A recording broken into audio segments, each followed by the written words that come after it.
Time for a Man in Great book review. Today's book is Tate Introductions Georgia O'Keeffe by Hannah Johnston, published by Tate Publishing in 2016. It's 80 pages. Georgia O'Keeffe is one of the most popular American painters of the 20th century, and yet she doesn't really fit into any particular art movement. She never really belonged to any of them, and she didn't have any students and didn't really have much of an influence on other painters.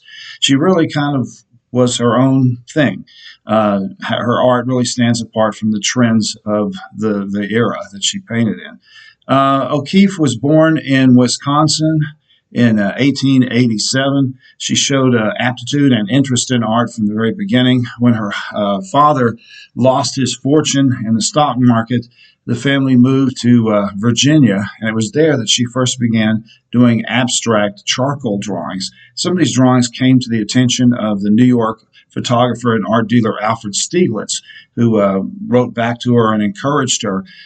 Despite their 23-year age difference, Stieglitz and O'Keeffe eventually became lovers and then got married. And her relationship, O'Keeffe's relationship with Alfred Stieglitz, turned out to be kind of a double-edged sword. On the one hand, he really made her a celebrity. Not only did he promote her work, he photographed her, over 300 times in a series of elaborate art photographs, which he displayed. So she really owed a lot of her early success to Stieglitz' mentoring.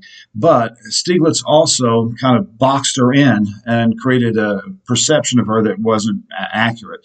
Stieglitz was under the influence of psychoanalysis, and he was convinced that Stieglitz' paintings, particularly the ones of these flowers, had subliminal or unconscious sexual overtones. He said they were basically representations of female sexuality, which O'Keeffe never acknowledged. She always rejected those theories, but the public became kind of locked in on that, and they saw her really as kind of a female painter and rather than just a regular painter.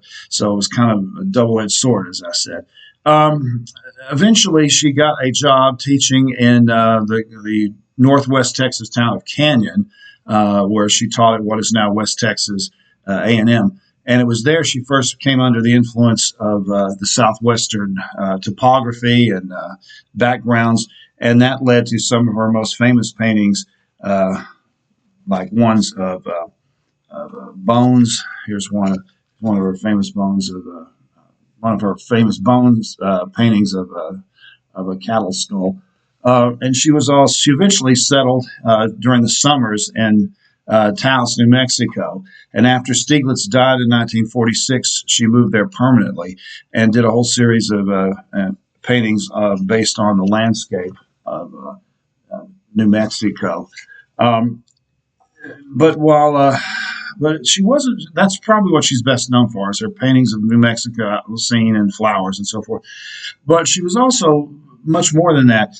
When she moved to New York, eventually her health kind of declined, and Stieglitz convinced her to move to New York. It was there that she began doing a series of paintings of the New York skyline, usually from an angle looking upwards, as you can see there.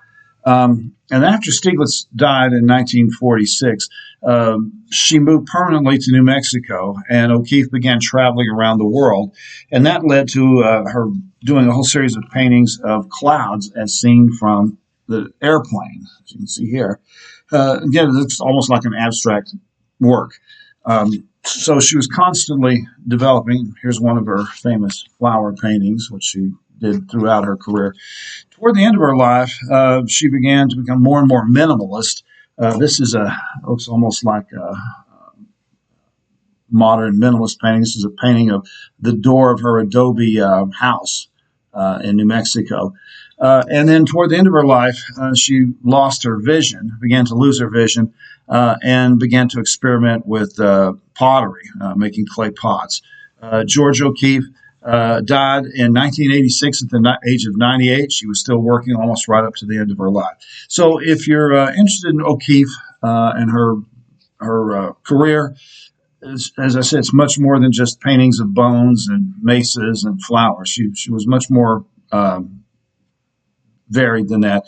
And this book contains over about 70 or 80 color prints of her work, along with a brief biography of her life. So if you're interested in O'Keeffe, this is a really good introduction to her. The book is Tate Introductions, George O'Keeffe. The author is Hannah Johnston. This has been another Man in Gray book review. Thanks for watching.